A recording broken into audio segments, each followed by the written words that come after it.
Sexual brokenness lives and thrives in secret. As long as you continue to fight this battle alone, you will lose every single time. The secrets that you are keeping will continue to kill your ability to win this war against your addiction. It is a must that you engage in real, authentic, encouraging, and accountable friendships. Today, I want to look at 3 different characteristics that I want you to consider when choosing a friend to include in your recovery journey.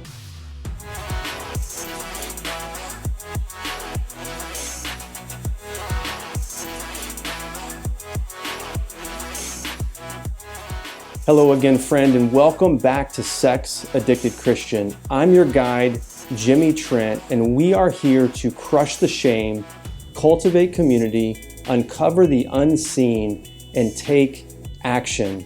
I'm excited to be back with you guys today. Today we have a really important conversation about friendship. One of the pillars of the 4 pillars of the porn-free life is cultivating community. If you are unable to move towards others and cultivate great friendship in this journey towards freedom, you will never, ever make it to the end of that journey. So today we're going to look at 3 different characteristics of friendship. What are you looking for when you seek to find someone to help you along this journey to freedom? I know there's a number of you that have been working through my 4 pillars guide, and I want to serve you in that endeavor today by helping you with that second pillar of cultivating community. But others of you haven't yet taken that step. You're watching the videos, maybe you're encouraged in some ways, but you haven't quite yet taken that step to really engage in your freedom and your recovery. So for you, I want you to pause the video right now. Go to the website sexaddictedchristian.com or click below and download the 4 pillars of the porn-free life.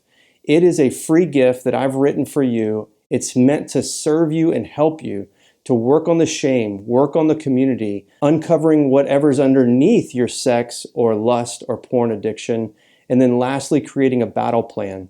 So it's a free gift from me to you. I want you to have it. Again, click in the link below in the notes on Facebook or YouTube, or go to sexaddictedchristian.com and grab that guide and start checking those boxes off today.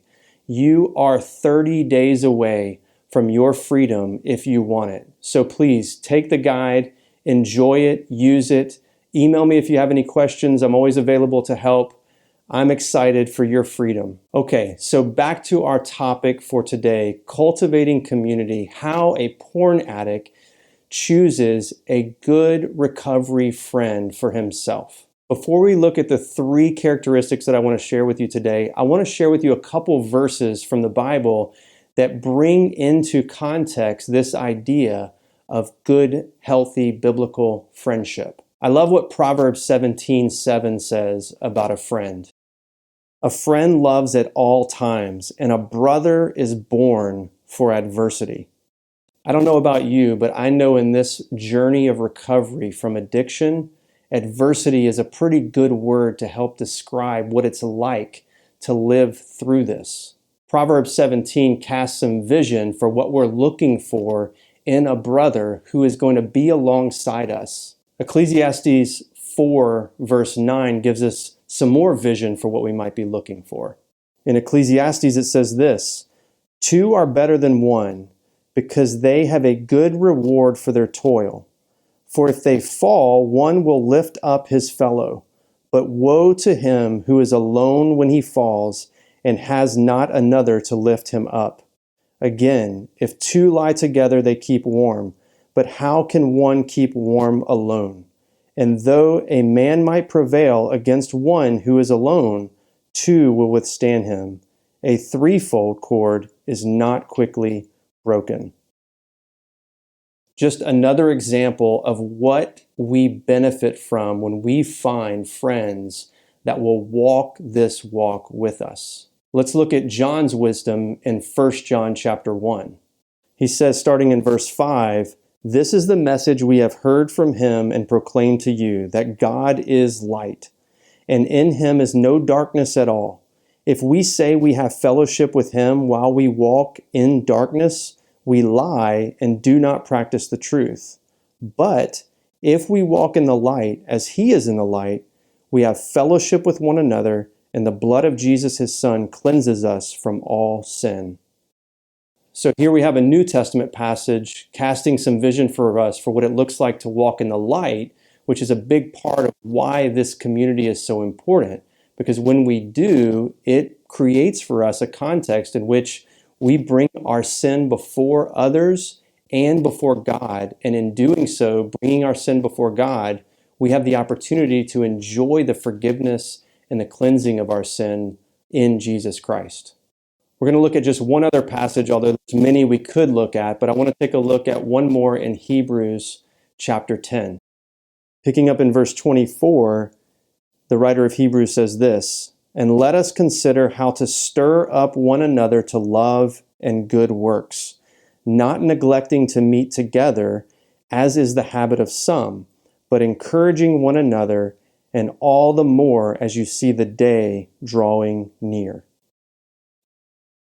So hopefully these verses, or many others that you may be familiar with, encourage you and kind of set the tone for the conversation today.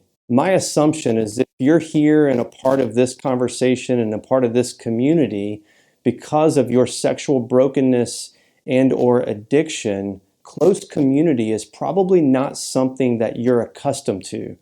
Most likely it's not something that you've enjoyed up to this point, because typically addicts live in isolation. Breaking out of this isolation and finding a trusted friend or two to walk with you on this journey to freedom will be a major part of you accomplishing all that you desire to in leaving this addiction behind. This is what I long for you. So today we're going to look at 3 characteristics. I'm sure there are many, many more, but I want to highlight 3 today. 3 different characteristics that I want you to consider when choosing someone to include in your recovery journey. Characteristic number 1, is the person trustworthy? Being able to trust the friend that you include is a huge part of the relationship. I want to look at one verse in Proverbs chapter 11, verse 13. The proverb reads as this, "Whoever goes about slandering reveals secrets, but he who is trustworthy in spirit keeps things covered." So that's the first question. If you're considering a particular person, which would be good to do right now, think of 1, 2, maybe even 3 different people in your life and ask the question of them in this: can they keep a secret? This initial thought on secret keeping may seem a little antithetical to what we're talking about in specific here, which is bringing things into the light.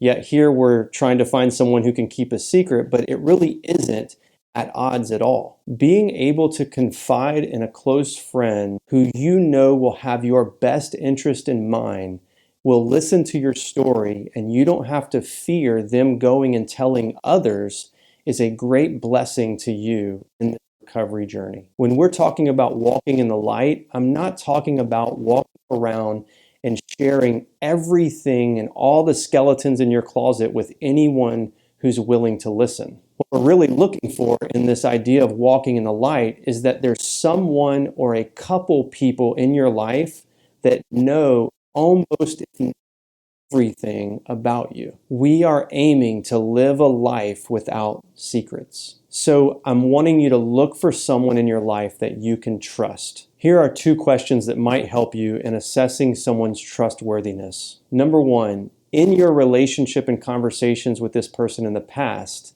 do they tend to share or tell secrets of other people with you? That would be a pretty good indicator that they're probably not going to handle your secrets with trustworthiness. And a second question that I think points to someone's trustworthiness is this: are they open and honest about their own weaknesses? People that are willing to reveal and talk about their own weaknesses are usually trustworthy people. Okay, so characteristic number 1, trustworthiness. Let's move on to characteristic number 2. The second characteristic that I want you to consider when looking for someone to bring into your recovery is brokenness. What I mean by brokenness is someone that's well acquainted, as we just mentioned in that final question, with their own weaknesses, with their own sin.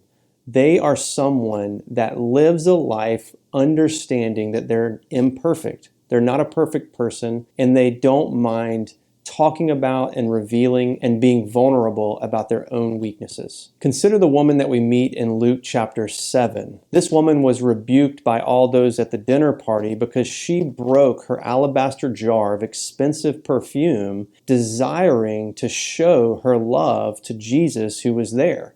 So she busted this perfume bottle open and washed Jesus's feet with this perfume. All those in attendance were dumbfounded. They thought she was making an idiotic decision, but Jesus gives us a framework or a context to understand why this woman would have made this choice. In verse 47 of chapter 7 in Luke, Jesus says this, "Therefore I tell you, her sins, which are many, are forgiven, for she loved much.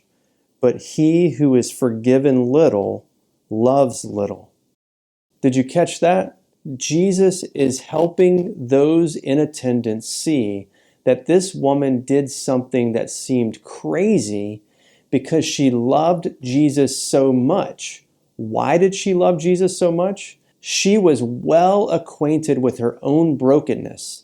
He says her sins, which were many, those many sins that this woman had, she had experienced forgiveness.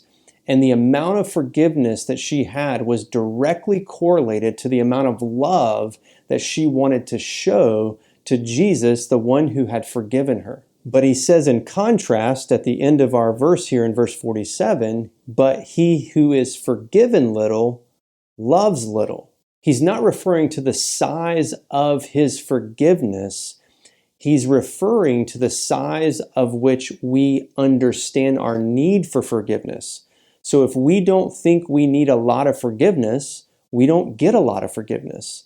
But if we realize how much forgiveness we need, Jesus is more than happy to give all the forgiveness that we need.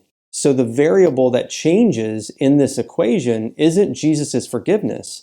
It's our awareness or our willingness to accept how much forgiveness we need. This is what I'm talking about.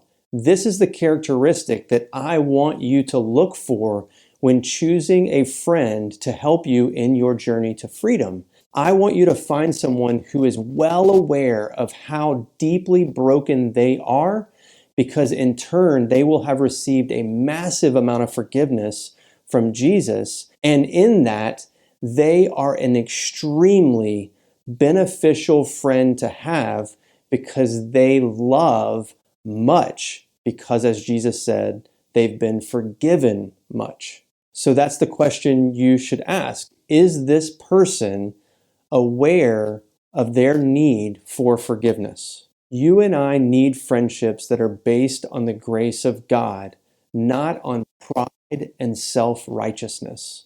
So find you someone like this woman in Luke chapter 7. Okay, so characteristic 1 and 2 are done. Trustworthiness and brokenness. Now for our final characteristic, I want you to find someone who is courageous. Let's start this part of the conversation in Proverbs chapter 27.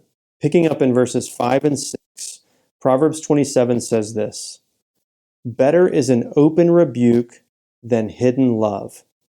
Faithful are the wounds of a friend, profuse are the kisses of an enemy."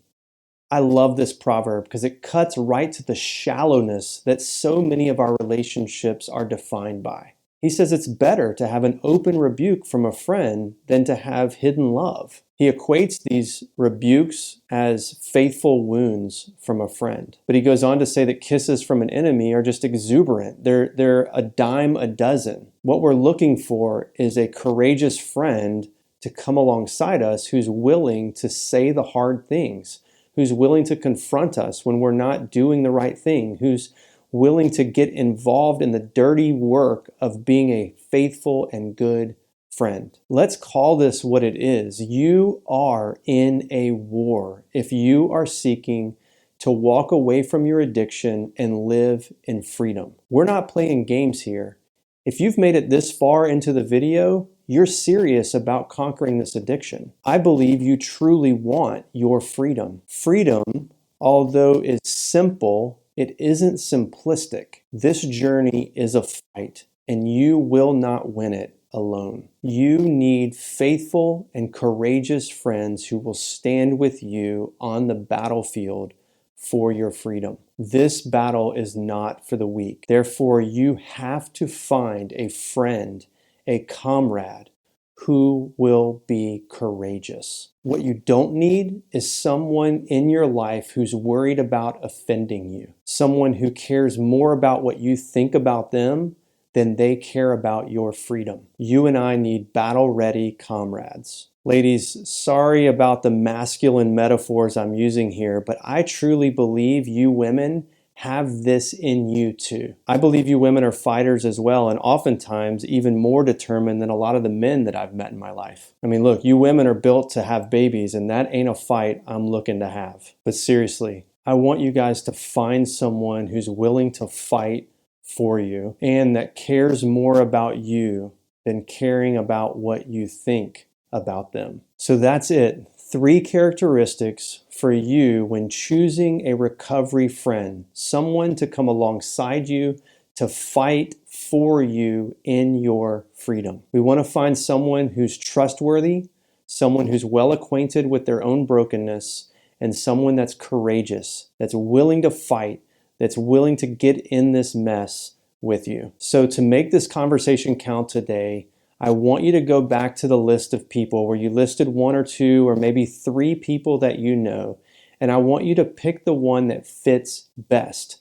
Look, we're not here to be judgmental. I'm not trying to create some kind of test for your friends, so no one's going to meet these things perfectly. But if you can find the one that fits best, I want you to reach out to them and I want you to begin having conversations with them around your sexual brokenness. It's time for you to start cultivating community and moving towards others if you want to truly get past this addiction. So the simple action step today is pick a friend and start talking to them. If you're ready to move further into this cultivating community aspect of your recovery, again, I want to invite you to download the 4 pillars of the porn-free life. It's going to help you specifically in this area with even some more robust action steps in terms of understanding and identifying who good friends are to include in your journey. Of course, the other 3 pillars are included in there: crushing the shame, uncovering the unseen, and taking action, but we will focus in that on the cultivating community aspect. So if you haven't already, click the link below here on YouTube or Facebook, or you can always go to sexaddictedchristian.com, and right there from the homepage, you can download the 4 pillars of the porn-free life, and you can get started right now on this journey to freedom. I am so hopeful for you. I'm so excited that you continue to join me in this. If I can help you in any specific way, you can always email me, jimmy@sexaddictedchristian.com, and I'll be glad to interact with you there. If I can help, if there are topics you want me to address, please email those ideas to me as well. I'm praying for you this week. I love you. I can't wait to see you again on next week's video. In the meantime, cultivate some community, fight for your freedom. I can't wait to see you next week. God bless.